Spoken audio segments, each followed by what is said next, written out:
Buenos días, amados hermanos. Que el Señor les bendiga, qué gusto verles, vernos semana a semana. Por ahí de pronto no nos vemos una y nos extrañamos una más. Qué gusto poder reunirnos y vernos en la casa del Señor y también ver a tan queridos amigos que se congregan nuevamente en este templo para que como iglesia podamos decirle a nuestro Dios que es sobrenatural, como lo hemos hecho hace un momento, y reconocer su grandeza, ¿verdad? Porque es precioso todo lo que el Señor hace en nuestras vidas. Quiero iniciar este mensaje el día de hoy con la preciosa palabra del Señor por delante, como corresponde. Les invito por favor a que abramos nuestras Biblias en el Evangelio de Mateo, capítulo 18. Mateo, capítulo 18, en donde daremos lectura a los versículos del 15 al 22. Muy conocida, muy popular esta porción bíblica. La vamos a estudiar a profundidad el día de hoy. Les invito por favor a que conforme la vayan encontrando, en reverencia a la palabra del Señor, tengan la bondad de ponerse de pie. Evangelio de Mateo, capítulo 18, versículos del 15 hasta el 22. Les invito a que por favor me sigan con la mirada. Por tanto, dice la palabra del Señor, si tu hermano peca contra ti, ve, y repréndele estando tú y él solos. Si te oyere, has ganado a tu hermano.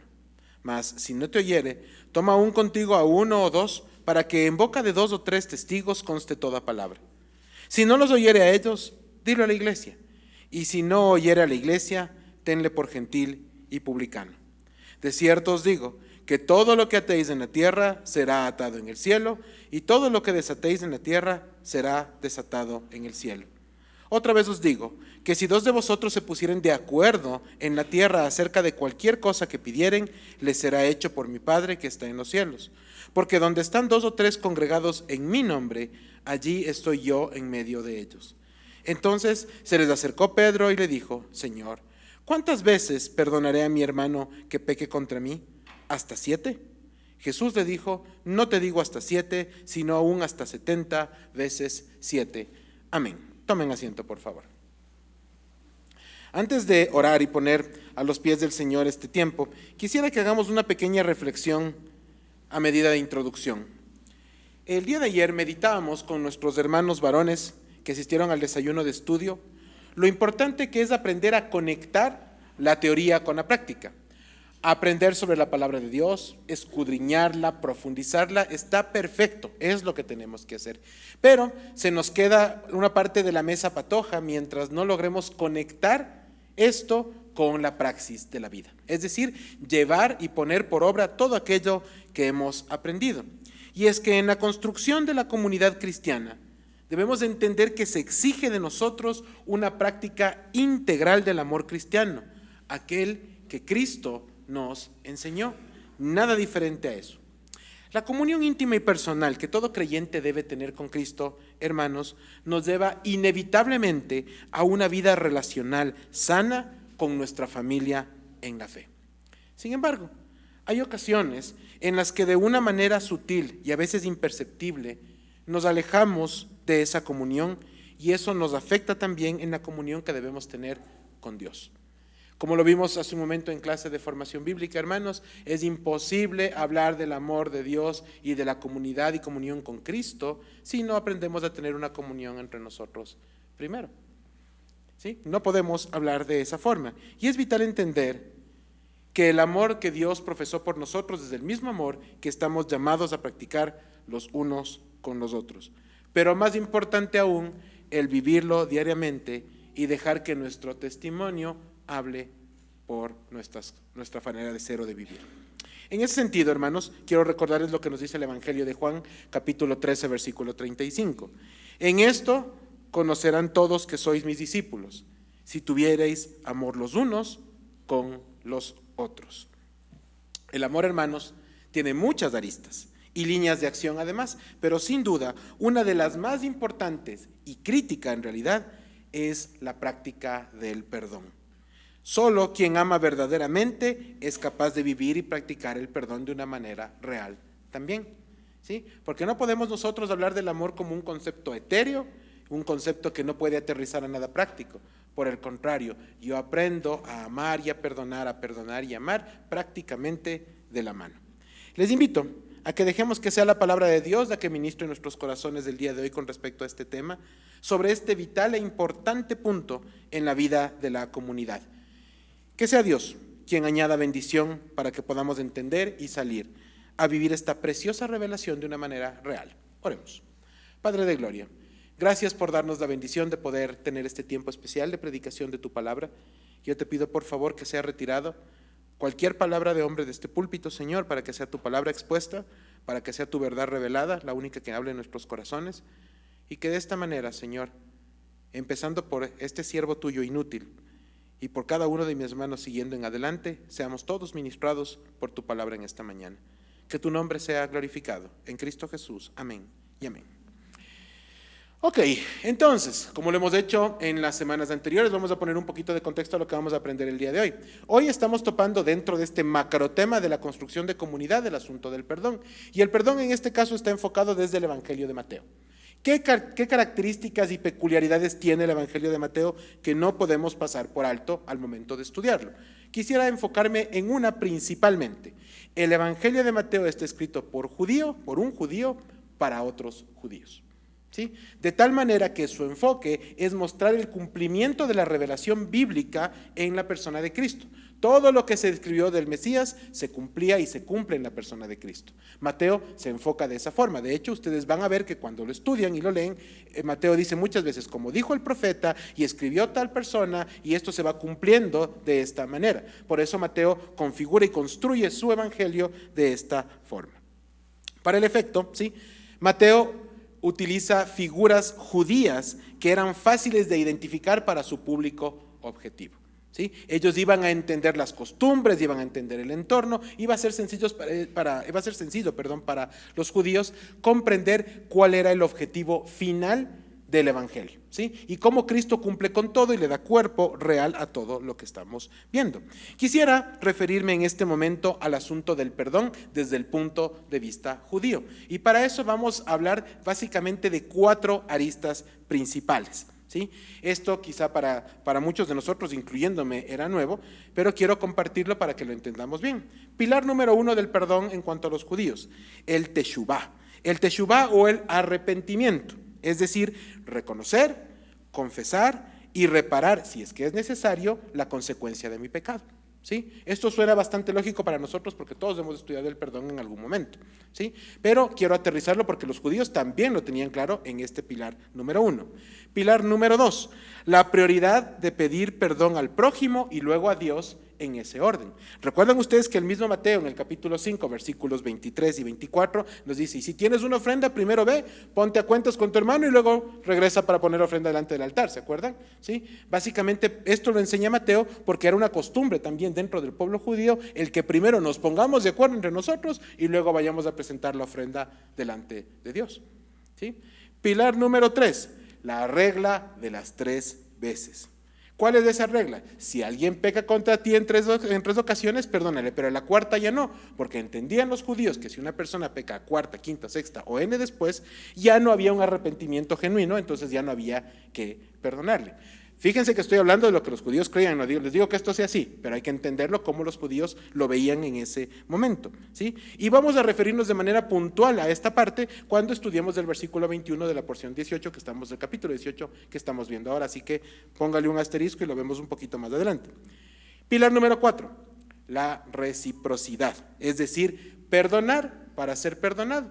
Como en algún momento tuve la bendición de predicar, el perdón es un camino de doble vía. Lo doy y lo recibo, lo doy y lo recibo, todo el tiempo. ¿Sí? Nunca estamos solo en la posición de andar perdonando al resto, ni tampoco estamos en la posición de ser perdonados siempre, sino que es un asunto que se va construyendo de doble vía. Porque así como a veces nos ofenden, nosotros también ofendemos. ¿Sí? De ahí la importancia de tener claro esto. Con esta breve explicación vamos a ver cómo tenemos un poquito más de luz sobre los versículos que estamos exponiendo en la porción bíblica que inspira el mensaje de esta mañana. Y no solamente esto, sino también otras porciones bíblicas que ustedes seguramente ya han leído en las cartas paulinas o en las cartas de Pedro, en donde vamos entendiendo algunas cositas más a la luz de estas 4 pilares que nos permiten entender con mayor claridad esta situación. Así que vamos al versículo 15, que es el primero de este grupo.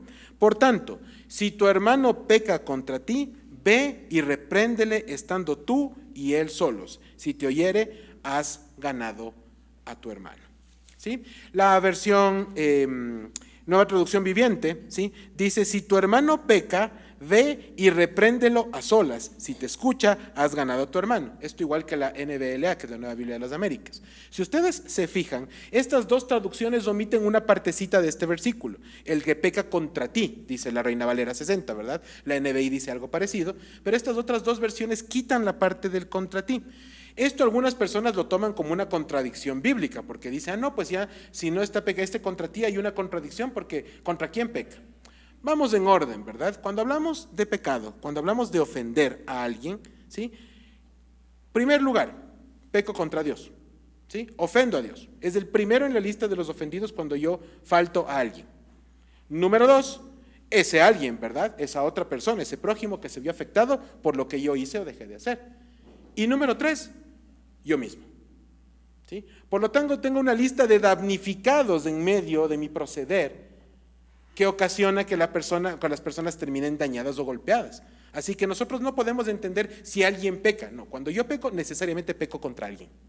O contra Dios primero y la lista que viene después. Entonces no es que hay un pecado en donde simplemente peco y no hay nadie más que se duela de eso. Siempre habrá al menos uno. ¿Sí? Y luego la lista se va extendiendo en función del tipo de pecado que haya cometido. ¿Sí? Eso funciona de esa manera. Por lo tanto, si nosotros omitimos la parte del contra ti, no hay ninguna confusión en la porción bíblica. Por el contrario, nos amplía el abanico para entender que el pecado tiene repercusiones sobre Dios, contra mi prójimo y contra mí mismo. Esta exhortación al arrepentimiento y la solución de un conflicto, ¿sí?, debería solventar la mayor parte de los problemas. Hay un problema con alguien, me voy con el alguien y lo trato de resolver.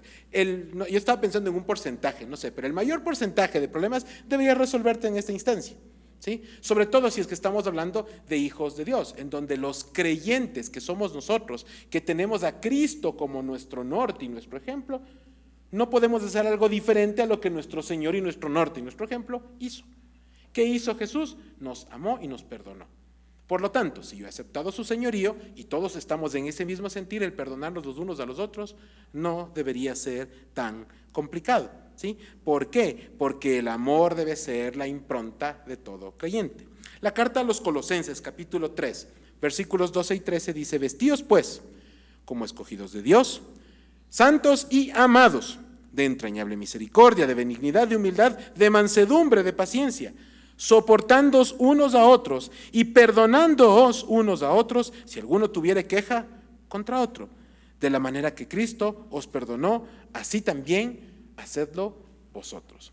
Qué importante es recordarnos todos los días, y si es necesario cada minuto de nuestras vidas, todo lo que Cristo nos perdonó a nosotros primero.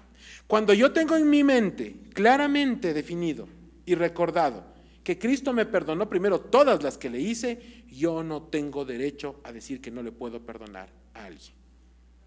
¿Sí? No me asiste ese derecho. Dios trabajará en mi vida y me llevará irremediablemente al piso para que yo pueda entender que tengo que aprender a perdonar porque Él me perdonó a mí primero. Y fíjense que en esta porción de Colosenses habla de varias características de Cristo: la humildad, la benignidad, la mansedumbre, la paciencia.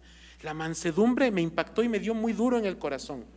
¿Cómo funciona la mansedumbre de Cristo?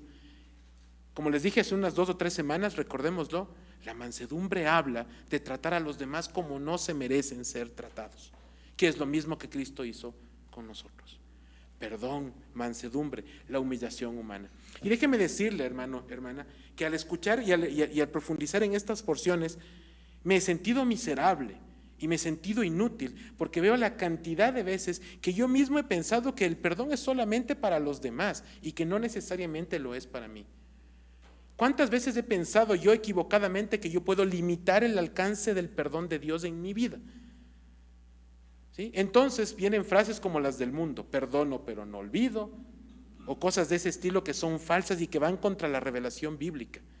Hermanos, el verdadero perdón no significa que yo me olvido de las cosas, sino que aprendo a recordar sin dolor, porque ya no me duele, porque Dios ha sanado mi corazón. Pero esa obra es de Él y solamente de Él. ¿Perdonar qué? Todo, lo que sea, cuantas veces sea. Ese es el amor que Cristo derramó sobre nosotros. Primero, es claro que la motivación, hermanos, se convierte en el éxito o en el fracaso de la actividad del perdón, ¿sí? Si mi objetivo al acercarme a alguien es la venganza, no ganaré al hermano. Si mi objetivo es justificar mi pecado con el ajeno, no voy a ganar al hermano. Pero si mi objetivo es el amor al prójimo, mi hermano será ganado y yo también aprenderé a amar. ¿Sí? Y les digo esto, hermanos, porque estas dos cosas que les dije al principio son muy humanas. Nosotros a veces decimos, sí, voy a estar cerca porque apenas pueda me desquito, como en el fútbol, ¿verdad? ¿Sí? Entonces, claro, ¿cómo uno se desquitaba en los partidos de fútbol estando cerquita del que te pateó primero, ¿verdad? Y a la primera que puedas, como diría un amigo, sacazonapa, ¿verdad? ¿Sí? Eso funciona así lastimosamente también en la vida misma. Tratamos de hacer eso. Y la otra, más común todavía que la venganza, el tratar de cubrir mi pecado con el del vecino. Entonces, Señor, tranquila, mía, de ley me vas a perdonar si lo mío es menos que lo que hizo el vecino. ¿Según quién? Hermanos, a Dios le da lo mismo que yo le mienta a mi mamá o que yo robe a alguien. Pecado es pecado. Y yo le ofendo primero a Dios, como lo dije hace un momento. En esa línea, hermanos, con humillación en el corazón, sentarnos y decir, vaya Señor, perdón, qué inútil puedo llegar a ser cuando creo que mi pecado es menor que el del vecino. No es verdad, ¿sí? No es verdad. Dios se siente igual de ofendido y de dolido por esto y nosotros no podemos permanecer en ese estado. En el trayecto bíblico, no solamente uno es el exhortado, porque ahí es donde viene el otro tema. Sí, yo vengo a ponerme en paz contigo porque tú eres el ofensor, porque tú eres el malo. ¿Sí? Pero resulta que cuando Dios te permite participar de estos procesos, hay algo para ti también. ¿Sí? Ninguno de nosotros es espectador en la vida de los demás. ¿Sí? Estamos aquí para ver, para observar. Cuando Dios nos permite ver algo o ser parte de algo, también hay algo que yo tengo que aprender y llevarme. ¿Sí? De ahí la importancia de enfocarnos correctamente en los eventos. No puedo centrarme yo en el pecado ajeno, sino en el mío propio. Señor, ¿cómo yo te he ofendido por medio de esta circunstancia o situación? Sí, es posible que algo haya sucedido en contra mío, claro, pero yo también tengo algo que hice o que dejé de hacer. Esa respuesta no la tengo yo, la tiene cada uno de ustedes delante del Señor.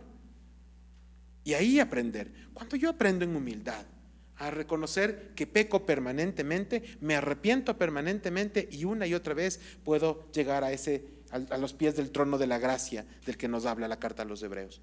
¿Para qué? Para recibir el oportuno socorro que necesitamos para poder caminar como creyentes. Y eso es importantísimo en medio de este trayecto, ¿sí? Porque además nos ayuda a darle fondo a algo que hemos estudiado en infinidad de veces. Romanos 8:28. Y sabemos que a los que aman a Dios, todas las cosas les ayudan a bien. Esto es, a los que conforme a su propósito, o sea, nosotros hemos sido llamados, ¿sí? Esta promesa es exclusiva de los creyentes. Porque nos dice que todo lo que pasa a nuestro alrededor nos va a ayudar a bien. Oye, pero es que me ofendió, sí, eso también te ayuda a bien. Oye, pero es que me robó, sí, eso también te ayuda a bien. Es necesario que aprendamos en las pequeñas cosas de nuestra vida antes de que nuestro pecado se infle y nos lleve a consecuencias que no podemos manejar después. Hermanos, Dios es un Padre amoroso que está tratando la vida de sus hijos, de nosotros. Déjese tratar por Dios. Dejémonos tratar por Dios. ¿Qué mejores manos? ¿Qué manos más amorosas? ¿Qué manos más delicadas y más firmes a la vez para tratar nuestras vidas? Sin aferrarnos a nada, soltando, no dejando que ninguna cosa nos ate al pasado, sino que la mirada debe seguir hacia adelante. La carta a los Filipenses nos invita a proseguir hacia la meta y la meta está hacia allá, no está hacia atrás. Lo que pasó, sucedió ya, dice la carta de Eclesiastés, del libro de Eclesiastés, capítulo 3. Pero Dios es capaz de restaurar lo que pasó, versículo 15. En este sentido, hermanos, quiere decir que siempre podemos y debemos aprender de cualquier circunstancia que atravesamos, pues no hay nada que sobre en la vida del creyente. Dios quiere transformar nuestras vidas totalmente, todo, todito todo. No hay nada que se pueda quedar ahí, igual que como Dios nos encontró al inicio.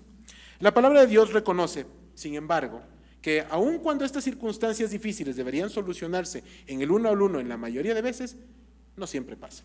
Y eso nos lleva automáticamente al versículo 16 de este capítulo 18.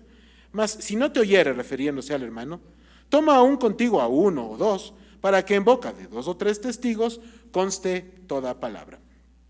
Una de las consecuencias más peligrosas en la vida del creyente es que puede enquistarse el pecado de tal forma, ¿sí?, que es capaz de cauterizar nuestra conciencia, nos nubla el entendimiento y nos aleja de la verdad.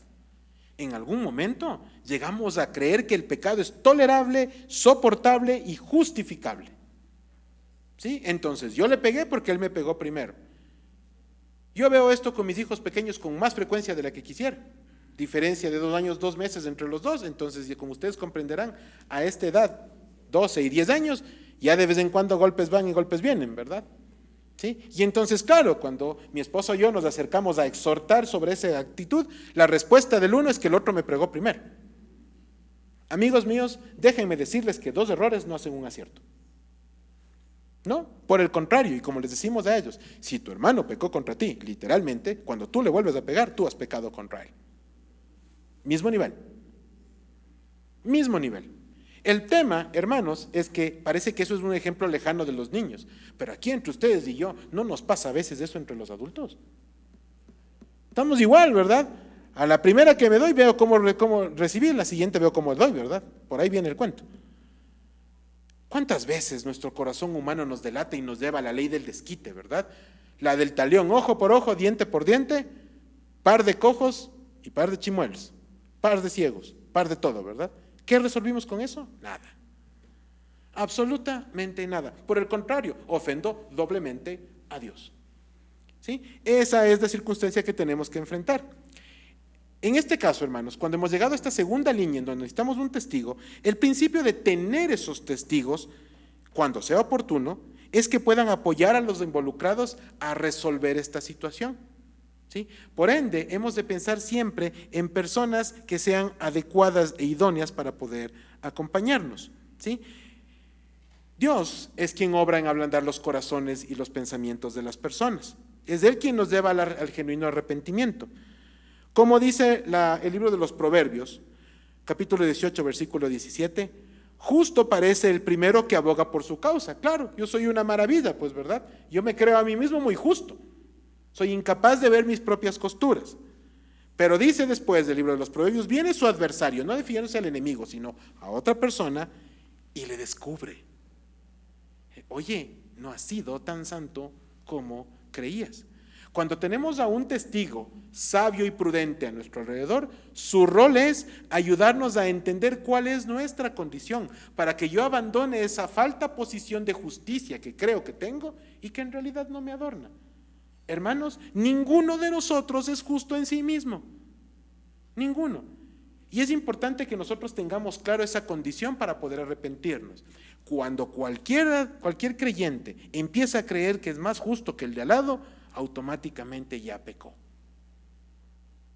¿Sí? De ahí la importancia de aferrarnos a la palabra de Dios y ver a los demás, como nos dice esa palabra, como superiores a mí. Todo el tiempo. ¿Sí?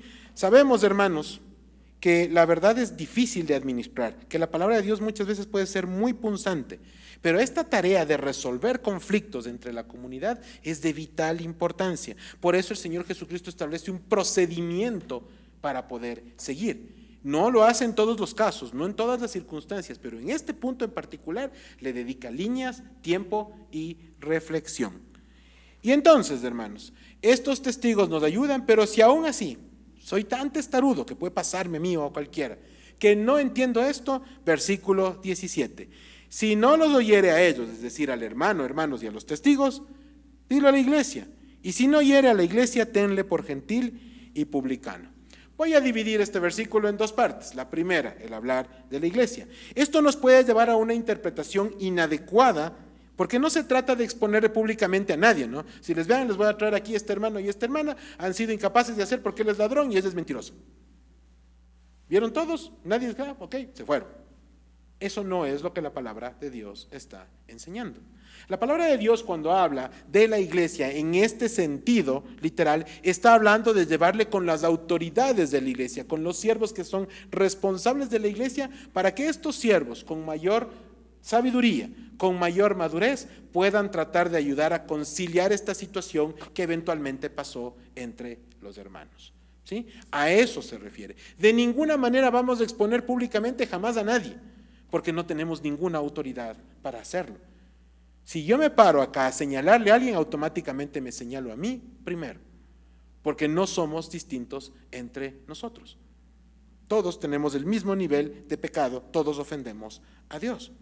Entonces es importante, hermanos, que nosotros tengamos el objetivo a la vista. El objetivo es ganar al hermano. No llego yo a acusar, no llego yo a señalar, llego yo a exponer una situación y buscar la manera en que podemos ponernos de acuerdo para que la gloria se la lleve el Señor. Ese es el objetivo fundamental. En esta instancia, ¿sí?, es importante que nosotros tomemos una postura de sabiduría ante lo que ha sucedido, ante todo lo que haya sucedido. La postura de sabiduría no significa tomar bandos ni caminos, sino que hay un solo camino y un solo bando en el que queremos estar, el que la palabra de Dios nos ha trazado, el que Dios nos ha trazado en su palabra. Hay una sola manera de hacer las cosas, hay una sola manera de vivir. No existe el adorar a Dios a mi manera, no existe el congregarse a mi manera, no existe el concebir a Dios a mi manera. Dios es uno solo y hay una sola forma de seguirlo, y el único camino a Él es Cristo. No hay otro. Juan 3:16, Juan 14:6. No hay otra manera de entender a Dios sino por la persona de Cristo. Lastimosamente, hermanos, puede llegar un momento en donde ni siquiera esta tercera instancia funciona, y por eso había dividido este versículo en dos partes. Se ha hablado con las autoridades de la iglesia, no se ha logrado llegar a un acuerdo, y esto nos lleva al tercer escenario, en donde además nos dice que debemos tenerla a esa persona o personas por gentil y por publicano. ¿A qué se refiere este asunto? El publicano era el recaudador de impuestos, ¿se acuerdan? Una de las, o quizá la profesión más odiada de la parte de los judíos en el Antiguo Testamento. ¿Sí? Terrible, los de última, ¿verdad? Esos estaban allá, así había que tenerles. ¿A qué se refiere esta porción de manera más clara? La práctica del amor cristiano, hermanos, nos debe llevar inevitablemente a vivir el perdón, pero no todo el mundo es cristiano en realidad. Cuando yo le tengo a alguien por gentil, significa que le tengo como no creyente. Eso es todo. En esas tres primeras instancias de las que hablamos, ya debían haberse resuelto el 100% de situaciones entre cristianos, y subrayo, entre cristianos.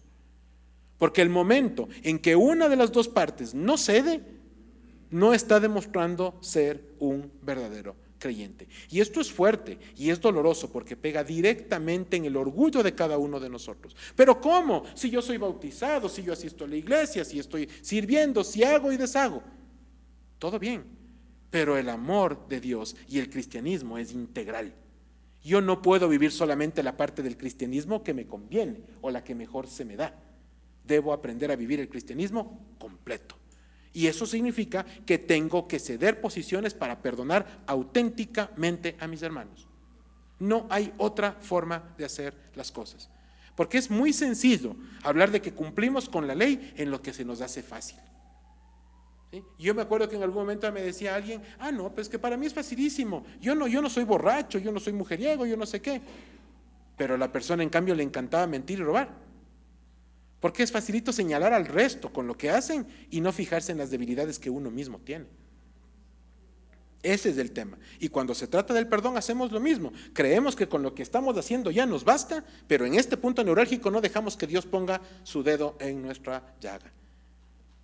Y es ahí donde nos duele, pero ¿saben qué? Es ahí donde Dios quiere tratar. Y seguramente esa circunstancia y esa situación que pasó en tu vida es porque Dios necesitaba tratar esa área que tú no quieres soltar. La pregunta es, ¿vas a dejarle a Dios que lo trate o vas a esperar a que se infecte y te duela más? Esa es la pregunta que tenemos que hacernos. Porque cuando las heridas ya existen, hermanos, solo es cuestión de tiempo antes de que se pongan peor. Sí. Este corazoncito de aquí, del que tanto nos hablan los poetas, es terrible. Es terrible. La palabra de Dios nos dice que es engañoso. ¿Quién podrá confiar en el corazón? ¿Sí se dan cuenta cómo el mundo nos miente contumazmente respecto a eso? Nos dicen Disney y los libros poéticos que hay que escuchar al corazón y seguirle, ¿verdad? La palabra de Dios no enseña eso. Porque si tú le sigues y le escuchas a tu corazón, con certeza vas a terminar mal. Porque el corazón es pecaminoso. Así es, eso es lo que somos. Ese es el principio fundamental de la vida, hermanos. Yo comprendo cuál es mi situación y entonces la resuelvo, porque si yo no acepto mi condición, jamás voy a resolverla. Ese es el punto clave de todo este asunto. ¿Y saben qué? Es preferible llegar a los pies de Cristo hoy mismo y decirle: Señor, he tenido esto en el corazón y en mi vida, toma, Señor, te lo entrego, sáname, libérame tú. Yo suelto esto, no me voy a aferrar nunca más a esto, para que tú trates mi vida. Por eso les dije al principio que al final, más bien al final de este versículo, la parte final de este versículo número 17, que había que separarlo en dos partes, porque aquellos que no llegan a ese tema deberían cuestionarse si efectivamente son cristianos. Algo falta ahí, algo no está funcionando como debería, porque un creyente verdadero inevitablemente practica el amor, inevitablemente perdona. ¿Por qué? Porque el amor a Dios sobrepasa la multitud de mis pecados y mis razones. Y me lleva a los pies de Cristo, arrepentido y humillado. Fin de la historia. No hay nada más que hacer. Y entonces avanza el Señor Jesucristo sobre este tema y nos dice algo más en el versículo 18. De cierto os digo, que todo lo que atéis en la tierra será atado en el cielo, y todo lo que desatéis en la tierra será desatado en el cielo. Este versículo ustedes lo habrán escuchado seguramente en otros contextos, ¿sí? Y es tradicionalmente mal interpretado, pues está sacado de su contexto original, ¿sí? Nos dice regularmente, y esto es básicamente un tema de la iglesia romana, ¿sí?, que este es un tema de autoridad para que los sacerdotes puedan perdonar los pecados de otras personas, ¿verdad? Ellos tienen la autoridad en este versículo para perdonar a los demás. Cuando yo leo esto en el contexto en el que estamos haciendo ahora, de una manera expositiva, versículo a versículo, dentro del evangelio y conociendo cómo está escrito y para qué fue escrito, ¿cómo rayos puedo llegar a una conclusión de esa naturaleza? No hay forma de llegar a una conclusión de esa naturaleza, porque no es lo que el texto bíblico nos está enseñando en este caso. Es de aquí cuando debemos recordar las normas de la hermenéutica, ese estudio a profundidad y correcta interpretación de las Escrituras que nos lleva a analizar las porciones bíblicas en su contexto de capítulo, de libro e incluso en el contexto narrativo, histórico, económico y cultural. Esta porción está relacionada íntimamente con el perdón, que es con los versículos que le precedieron, ¿sí? Pero no del perdón para que haya una persona en posición de perdonar al resto, sino como un tema diferente, enfocado en lo que ya hemos ido viendo. Mateo recoge las palabras del Señor y le da respaldo fuerte a todo lo que él afirmó, ¿sí?, sustentando bíblicamente la afirmación de que cuando dos personas se ponen a cuentas entre sí, eso automáticamente está bien recibido en el cielo. ¿Por qué? Porque se cumplió en obediencia lo que Cristo enseñó. Y así como el pecado trae consecuencias, el tema este de cumplirlo, el tema de ser responsables y de obedecer también tiene consecuencias, pero de las positivas. Cuando yo obedezco hay bendición en mi vida. ¿Y cuál es qué mayor bendición que la de estar en comunión con Dios? Cuando nosotros nos ponemos a cuentas entre nosotros, entonces hay bendición del cielo, porque eso es lo que Dios quiere para su pueblo. Y a eso se refiere. Entonces, lo que se ha atado aquí ha funcionado y ha recibido la bendición. Pero lo que se ha desatado también va a ser desatado, porque la desobediencia no se queda impune. Hermanos, nadie de nosotros le puede quedar debiendo a Dios. Si Dios nos dice que algo no se debe hacer de esa forma, pues no se hace. Y si nos dice que algo debe hacerse de esta manera, de esa manera se hace. Usted escoge de qué lado de la historia quiere estar. ¿Del lado de la obediencia o del lado de la desobediencia? ¿A eso se refiere esta porción bíblica de aquí? ¿A nadie más? Hermanos, yo no tengo autoridad para perdonar los pecados de ninguno de ustedes. Los pecados de cada uno de nosotros se arreglan a cuentas con Dios en el uno a uno, con el Señor y con nadie más. Solo Él puede perdonar pecados. Solo Él puede ayudarnos a ponernos a cuentas verdaderamente. Y ese es el camino que tenemos que seguir. Versículos 19 y 20. Otra vez os digo que si dos de vosotros se pusieran de acuerdo en la tierra acerca de cualquier cosa que pidieren, les será hecho por mi Padre que está en los cielos. Porque donde están 2 o 3 congregados en mi nombre, allí estoy yo en medio de ellos. Estos versos respaldan lo que mencioné al inicio del mensaje. Las dificultades no son para enaltecer a unos y para humillar a otros, es para que todos aprendamos lo que Dios tiene para nuestras vidas. Para eso son esas dificultades, para ese es ese momento amargo que pasamos. Dios permite que las cosas pasen en la vida de los creyentes siempre con un propósito. Él no ha dejado nada al azar, nada estaba suelto, todo fue parte de un plan grande. Ese plan del que nosotros formamos parte al rendirnos ante Dios y dejar que Él trate mi vida como Él quiere tratarla. Pero es que, Señor, me dolió. Sí, sí duele, pero es necesario. Nadie dijo que no iba a doler, pero era necesario en nuestras vidas para que podamos dar un paso más, para que podamos avanzar hacia el propósito de Dios para nuestras vidas. 2 o más que se ponen de acuerdo son aquellos que han comprendido que Dios tenía un plan para ellos y se han sujetado a ese plan. Han entendido que hay un propósito, han comprendido que hay un Dios soberano, han comprendido la posición que tenemos nosotros delante de ese Dios. Qué importante es que aprendamos a hacerlo de la manera correcta. Hermanos, estos versículos de acá son muy importantes porque nos sacan finalmente de esas malas interpretaciones que les mencioné también hace un momento, porque nos llevan a ver las cosas de una manera real y práctica, lejos de la superioridad de nadie, porque nadie es superior a nadie más, sino que por el contrario, estamos todos atentos y preparados para recibir la gracia y la misericordia de Dios, entendiéndola y viviéndola. Las dos cosas juntitas, como deben caminar siempre. Hermanos, ¿se acuerdan que justamente hace un momento hablamos de este tema de congregarse? Jesús hablaba de congregarse en nombre de Él, de estar juntos en el nombre de Él. Eso es lo que marca la impronta, ¿sí? Cuando 2 o más están reunidos en mi nombre, dijo el Señor Jesucristo. No nos reunimos 2 o más para criticarle a alguien, no nos reunimos 2 o más para formar grupos, no. Nos reunimos 2 o más en el nombre del Señor y entonces el Señor bendice y nos amalgama para poder resolver las cosas. Ahí hay bendición, ¿sí? Siempre, como les dije hace un momento, que la motivación sea la misma, ganar al hermano. Y eso es fundamental en todo lo que emprendamos. Versículos 21 y 22. Entonces se le acercó Pedro y le dijo: Señor, ¿cuántas veces perdonaré a mi hermano que peque contra mí? ¿Hasta 7? Jesús le dijo: no te digo hasta 7, sino aún hasta 70 veces 7. ¿Se acuerdan que les mencioné los pilares del perdón de los judíos en la parte del Antiguo Testamento, verdad? Hace un momento. El pilar número 3 hablaba de la regla de las 3 veces, ¿se acuerdan? Jesús conocía esos pilares y por eso toma ese mismo ejemplo y nos lleva para acá y le dice: no 7, 70 veces 7. Cuando Jesús hablaba de una manera que su auditorio podía entender con claridad y él sabía que muchas veces eso golpeaba fuertemente en las costumbres de las personas.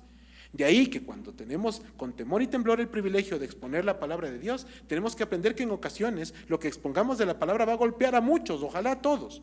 Pero eso no es un tema contra alguien o contra nadie, sino que todos seamos ministrados por Dios. Y si en algún momento somos confrontados con la palabra, gloria a Dios por eso. Gloria a Dios por eso. Porque eso significa que usted es un creyente, porque si no fuera un creyente no sería confrontado por la palabra. Ahora, lo que determina el éxito de esta empresa es que aceptemos con humildad esa confrontación y que hagamos algo al respecto. Porque si yo me quedo solamente en el ser confrontado y no hago nada, no he aprendido nada. Y aquí la palabra de Dios nos lleva a un 70 veces 7 y no son 490 veces. No estamos hablando, hermanos, de una cantidad nominal. Jesús no quiso reemplazar las 3 por 490. Sino que quiso decirnos que había que perdonar todas las veces que sea necesario. ¿Sí? ¿Y saben qué? El lugar en donde más perdón por lo general se tiene que aplicar, hermanos y hermanas casados entre nosotros, es en el matrimonio. Esa es la escuela del perdón por naturaleza. ¿Por qué? Porque ahí nos damos, ¿verdad? Día tras día. Es ahí donde el fútbol, y uno a veces piensa que el fútbol puede sacar lo peor de uno, hay otros escenarios en donde también puede pasar. Hermanos, con el corazón en serio, qué importante es que nosotros aprendamos a llevar matrimonios que realmente practiquen el perdón de una manera real. Oigan, si es que nosotros manejáramos el tema del 3 veces en el matrimonio, no habría matrimonios. No los habría, porque no tengo ni que pedir que levanten la mano. Si yo les pregunto aquí cuántos matrimonios están en la primera o en la segunda, ninguno. ¿Cuántos ceros le pongo al lado? ¿Sí? Al lado derecho, no al izquierdo del número.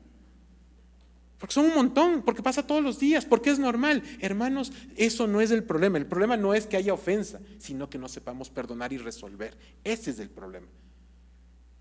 Porque ofendernos a veces hacemos hasta sin querer. Si no, ni cuenta nos damos, porque se nos da tan natural que lo hacemos nomás. El punto entonces es aprender a perdonar verdaderamente. ¿Sí? Yo no sé cómo sobreviven los matrimonios judíos con esta norma. Francamente no lo entiendo. Pero lo que sí entiendo es que el Señor Jesucristo golpeó fuerte en este sentido para sacudir a su auditorio y para sacudirnos a nosotros, para llevarnos a entender que el perdón en el matrimonio y también en el entorno con nuestros hermanos de la fe, nuestras familias, nuestros amigos, los conocidos, con quien sea, es un tema que tiene que practicarse exactamente igual. Porque, si bien les dije que el matrimonio es una escuela para el perdón, eso no significa que el perdón no se deba manejar en cualquier ámbito de nuestras vidas. Porque cuando yo veo esta porción bíblica, no me dice en ninguna parte que sea por una u otra razón o solo con un grupo o con otro. Nos dice el perdón de manera general. ¿Sí? Entonces, debemos de entender la necesidad espiritual de pedir perdón y de ser perdonados. Esta es una muestra inequívoca de la famosa, mentada y escrita madurez espiritual. ¿Cómo reconocemos a los maduros espiritualmente? Porque aprenden a perdonar y aprenden a ser perdonados. Y cuando me refiero a ser perdonados no significa solamente el abrazo, que está muy bien, sino al pensar cómo puedo dejar de ofender a mi prójimo y hacerlo. Me arrepiento, corrijo, trato de ver cómo lo logro. Esa es la madurez espiritual. Esa es a la que todos queremos llegar. La palabra de Dios dice que nosotros debemos dejar de ser como niños fluctuantes, ¿verdad? Yo conozco, lastimosamente, sí, varias personas que en los caminos del Señor se siguen comportando como niños a sus 30, 40 y tantos. Pero qué triste es eso, hermanos, porque no llegan a la carne, porque no llegan realmente a tomar eso y hacerlo por obra en realidad. Yo pensaba en esto, y les digo, para mí es un recuerdo doloroso. ¿Cuántos jóvenes estábamos aquí hace algunos años? Hoy ya todos sobre los 40 o muy cerquita. Muchos de esos jóvenes ahora están por ahí, tengo contacto con algunos y les sigo viendo como niños fluctuantes. Parece que conversara con ellos como hace 20 años. No ha pasado nada en la vida de ellos. Y personalmente a mí me duele el corazón, porque muchos de ellos estuvieron bajo mi servicio y mi cargo y mi responsabilidad. No sé, y me siento a pensar, ¿qué hice? ¿Qué dejé de hacer? ¿O qué faltó? No lo sé.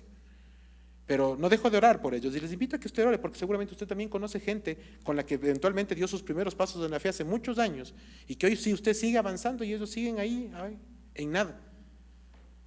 Hermanos, es doloroso, pero es una realidad. Pero la palabra de Dios no quiere que nosotros seamos pigmeos espirituales, sino que crezcamos y que vayamos caminando hacia la madurez un día a la vez. Por eso se nos habla de caminar en victoria, un día con victoria, al otro día con victoria también. Hermanos, es importante que aprendamos a vincular las cosas que Dios nos enseña que no son etéreas hacia una forma práctica de vivir el cristianismo y construir la comunidad. Amada familia en la fe, el Señor Jesucristo nos ha dejado claro en esta porción bíblica que el perdón dentro de las familias y dentro de la comunidad es un paso imprescindible y no negociable hacia la madurez que mencionamos hace un momento y por ende al crecimiento espiritual. Desconocer su importancia es desconocer la obra redentora de Cristo en cada uno de nosotros, porque nosotros hemos sido perdonados primero. Así de grave es el no aprender a perdonar. No podemos crecer, hermanos, como cuerpo. Es imposible si no vivimos el perdón de una manera práctica y liberadora. Y subrayo, incluye un concepto más en esto: liberadora. El perdón libera. Cuando usted perdona genuinamente, suelta y se siente más liviano, se siente distinto. Por eso el Señor Jesucristo destina tanto texto y le da tanta importancia a esta revelación. Uno gana perdonando. ¿sí? Libera al otro, se libera uno mismo. Es otra cosa, es algo maravilloso, es algo prácticamente divino. Digámosle sí al llamado del Señor para construir esta preciosa comunidad desde lo que Él nos ha enseñado y hacia donde Él quiere llevarnos. Quiero invitarle en esta mañana a que usted también sea parte de la construcción de la comunidad. No piense que la comunidad solamente la estamos construyendo un grupo pequeño, no. La responsabilidad de construir comunidad es de todos nosotros. Todos hacemos nuestra parte. Todos nos articulamos para construir comunidad. Pero para eso yo quiero invitarle a que usted dé un paso clave. Y esta invitación, por si acaso, también es para mí mismo. Y perdón que hable en tercera persona. Perdonar, hermanos, es la invitación que yo le quiero hacer a usted hoy. Usted sabe en su corazón y delante de Dios qué falta en cuanto al perdón en su vida. Yo no lo conozco, pero usted sí. Y sé la mía, es así, por supuesto. Yo le invito a que cuando cerremos nuestros ojos para terminar esta prédica, usted le ore al Señor y le ponga nombres, lo que sea, con quien usted tiene que tratar todavía algo. Quien sea, cuantos sean. Y le pida a Dios y le entregue a Dios ahora eso para que Él le lleve a perdonar a esa persona o personas. Y que también le lleve usted a pedir perdón a esa persona o personas si es necesario. Las dos cosas. Si es que usted hace eso con su vida individual, usted está sumando a la comunidad. Sin darse cuenta. Ninguno de nosotros lo va a saber, pero usted estará sumando esta construcción. Hermanos, gana usted, gana la otra persona, gana la comunidad. Agradamos a Dios, cumplimos con Dios, obedecemos a Dios. Y eso, hermanos, no va a venir de este corazón de carne, sino de la obra del Espíritu Santo en cada uno de ustedes y de mí. Yo quiero invitarle a que haga ese paso de fe. Está bien pensar en cosas grandiosas para hacer en la iglesia, gloria a Dios por eso, pero demos los pasos claves primero. Perdonémonos. Y después de eso construyamos todo lo que el Señor nos mande. Comámonos del mundo si es necesario por el Evangelio, pero en orden, siempre en orden. Tenemos 2 niñas preciosas, ahora bebés con nosotros en esta congregación, aprendiendo a caminar, a gatear. Qué lindo es verles desarrollarse. Todos nosotros aprendimos igual. Primero caminamos esos pasos claves cuando éramos chiquitos y luego corremos, luego volamos y luego hacemos lo que haya que hacer. Cuando se trata de la vida en la fe es igual.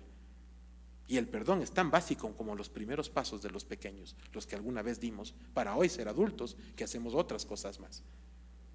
Yo quiero invitarles a que construyamos comunidad desde esos pasos y sigamos el ejemplo que los más pequeños nos dan y que a veces se nos olvida que también fuimos pequeños. Hermanos, ¿han visto ustedes cómo se perdonan los pequeñitos, los más chiquitos entre ellos? Se dan cuenta de algo, a veces se abrazan, lloran y el asunto queda ahí.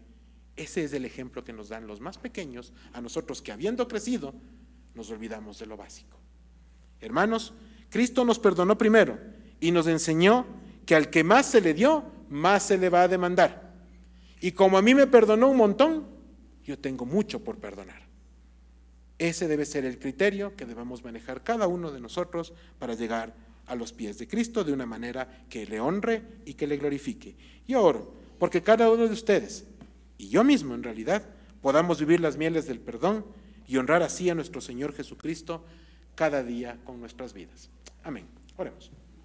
Padre de gloria, gracias por darnos la bendición de poder ser ministrados por tu palabra. Gracias, Señor, porque en este momento tú has puesto nombres, personas, rostros en nuestra mente, en nuestro corazón, a quienes debemos pedir perdón o a quienes debemos perdonar o quizá ambas cosas.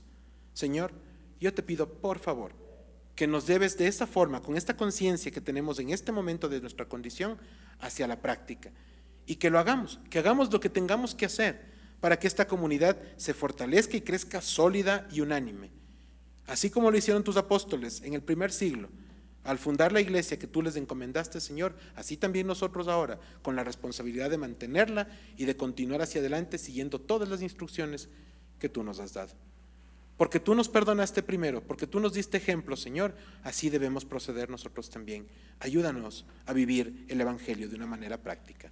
En el nombre del Señor Jesucristo, oramos con gratitud. Amén y amén. Que el Señor les bendiga, hermanos.